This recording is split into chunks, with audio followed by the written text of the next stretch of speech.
Apa itu perkembangan sosial emosional anak TK?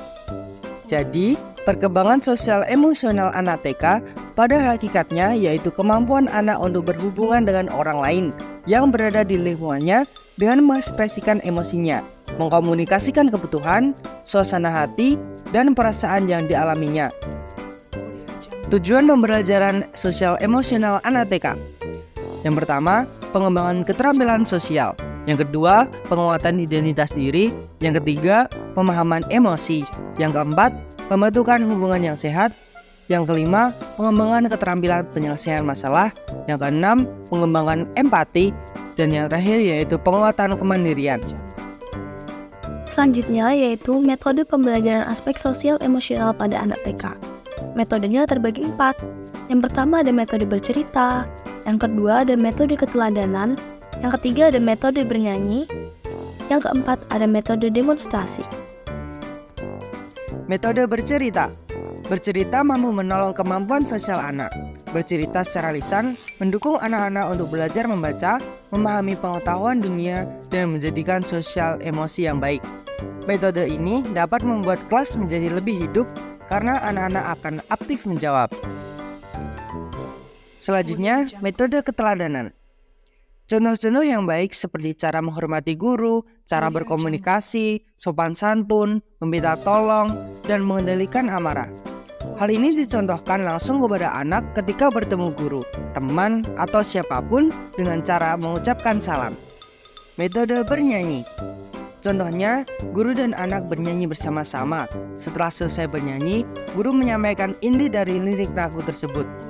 Contohnya di lagu Di Sini Senang Di Sana Senang, dari lirik tersebut, guru menyampaikan pesan bahwa dimanapun harus tetap senang dan gembira. Selanjutnya metode demonstrasi. Contoh metode demonstrasi yang diterapkan berupa aspek merawat diri. Anak diajak berlatih menggosok gigi dan berlatih mencuci tangan dengan benar. Kegiatan tersebut langsung dipandu oleh guru.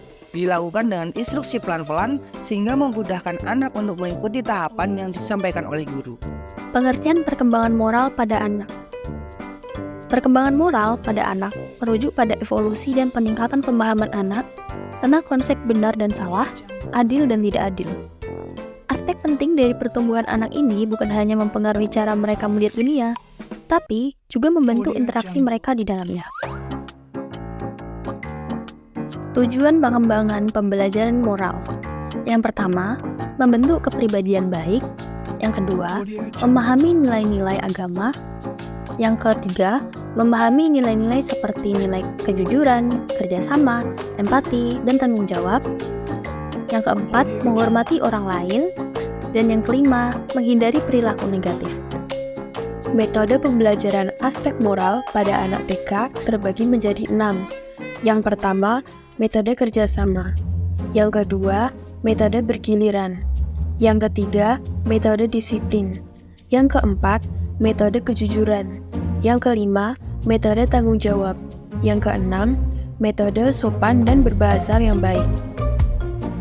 Metode pembelajaran moral untuk anak TK.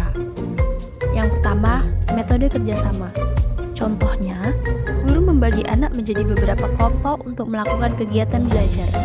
Lalu, guru akan mengajak anak belajar untuk membuat sebuah hasil karya dari daun-daun yang ada di sekitar sekolah.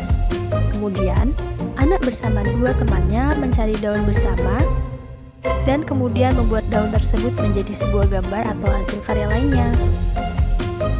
Yang kedua, yaitu metode bergiliran. Bergiliran perlu diajarkan kepada anak agar mereka belajar untuk sabar, memahami aturan, dan tidak memaksakan kehendaknya sendiri. Hal ini dapat diajarkan, misalnya, anak mendapatkan giliran untuk memimpin doa di depan kelas, anak bergiliran untuk memberikan pendapat, dan anak bergiliran untuk mencuci tangan sebelum makan. Yang ketiga, yaitu metode disiplin. Disiplin dapat diajarkan dengan cara, misalnya, membiasakan anak untuk meletakkan sepatunya di rak sepatu, dan membiasakan anak untuk merapikan kembali peralatan belajar atau mainan yang telah selesai digunakan. Metode kejujuran.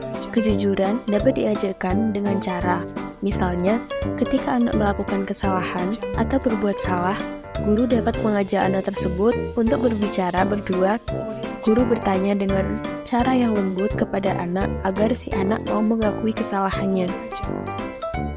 Metode tanggung jawab. Rasa tanggung jawab dapat dibangun dalam diri anak sejak dini. Salah satunya melalui kegiatan pembiasaan sehari-hari. Misalnya, anak dibiasakan bertanggung jawab atas barang miliknya. Salah satu bentuk tanggung jawab anak terhadap barang miliknya adalah merapikan kembali mainannya setelah selesai digunakan. Metode bersikap sopan dan berbahasa yang santun. Sikap sopan dan santun dapat dibangun dalam diri anak melalui contoh perilaku yang ditunjukkan oleh orang dewasa yang ada di sekitar mereka. Salah satunya dari pendidik sekolah. Pendidik harus selalu menunjukkan sikap sayang dan berkata lembut kepada anak, agar si anak pun dapat memiliki rasa sayang dan bicara dengan bahasa yang baik. Kesimpulan, perkembangan sosial emosional anak TK dapat dilakukan dengan beberapa metode. Yang pertama, metode cerita yang diawali oleh guru bercerita dan ekspresi emosi sesuai jalur cerita, dan mengambil amanat yang terkandung di dalam cerita tersebut. Dari metode tersebut, anak dapat mengenali macam-macam emosi dan sikap sosial yang terdapat dalam cerita. Yang kedua, metode keteladanan dilakukan dengan guru memberikan contoh langsung kepada anak, sikap berbagi, kerjasama, dan menghormati. Yang ketiga, metode bernyanyi, di mana pelaksanaannya guru bernyanyi bersama dengan anak-anak dengan menunjukkan ekspresi gembira sesuai lirik lagu yang dinyanyikan. Yang keempat, metode demonstrasi, biasanya digunakan oleh guru untuk mengembangkan aspek sosial merawat diri. Untuk pembelajaran moral dapat diajarkan dan dibiasakan oleh pendidik kepada anak dengan metode kerjasama, bergiliran, disiplin, kejujuran, tanggung jawab, dan bersikap sopan dan berbahasa yang santun.